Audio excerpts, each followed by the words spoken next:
সেই সাধারণ মেয়ে আমি রাতের দখল নিয়েছিলাম অভয়ার বিচার চেয়ে।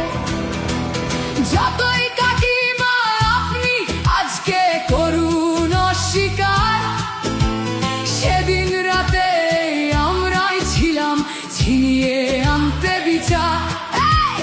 সংসার আর অফিস সামলেছিলাম আমি রাজপথে। কোথায় ছিল মোদি অমিত শাহ সেদিন আপনার সাথে? সেদিন কোথায় ছিল